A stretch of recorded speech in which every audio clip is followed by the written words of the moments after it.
இந்த ஆடி மாதம் முடிய போகின்றது. ஆடி மாதத்துக்கு முடியறதுக்கு இன்னும் ஒரு 10 நாட்கள் தான் இருக்கின்றது. ஆடி மாதம் துவங்கும் போது நமக்கு பண்டிகைகள் துவங்குகின்றது. ஆடி பெருக்கு, ஆடி தபசு, ஆடி அமாவாசை, இப்படி ஆடி மாதம் துவங்கும் போது நமக்கு பண்டிகைகள் வரிசையாக வருகின்றது. வரலட்சுமி விரதம், ஆவணி அவிட்டம் என்று வரிசையாக பண்டிகைகள், கிருஷ்ண ஜெயந்தி வர இருக்கின்றது.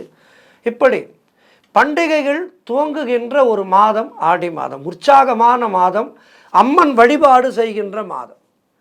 இந்த பஞ்சபூதங்கள் நமக்கு மிக மிக முக்கியமானவை.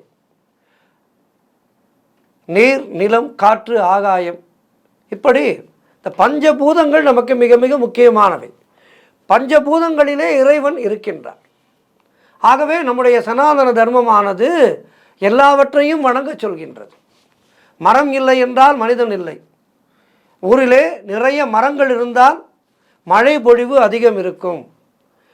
ஆகவே நீரில்லா உலகு அமைய முடியாது. நீர்தான் ஆதாரமாக இருக்கின்றது.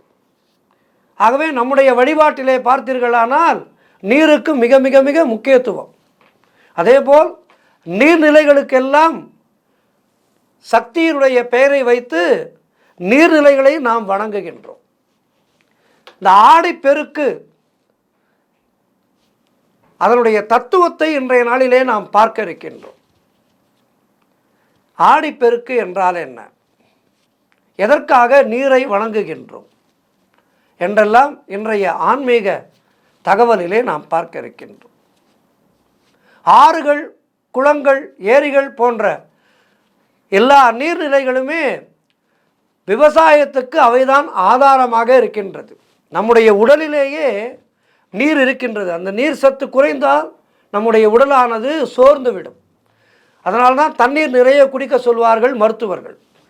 நம்முடைய உடலும் இந்த உலகமும் ஒன்று. ஆகவே உலகத்திலே தண்ணீர் குறைந்ததென்றால் உலக வாழ்க்கை என்பது இல்லாமல் போய்விடும்.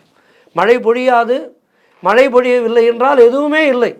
ஆகவே அதனால்தான் நம்முடைய தர்மமானது பிற்காலத்திலே விஞ்ஞானிகள் எதையும் கண்டுபிடிக்கவில்லை. நம்முடைய சனாதன தர்மமானது எத்தனையோ ஆயிரக்கணக்கான வருடங்களுக்கு முன்னால் அனைத்தையுமே சொல்லி வைத்து விட்டது. அதிலிருந்து தான் விஞ்ஞானிகள் கண்டுபிடித்தார்கள். உண்மை அதுதான். ஆகவே நீரில்லாத உலகு என்பது நீரின்றி அமையாது உலகு என்று பாடினார் வள்ளுவ பெருந்தகை.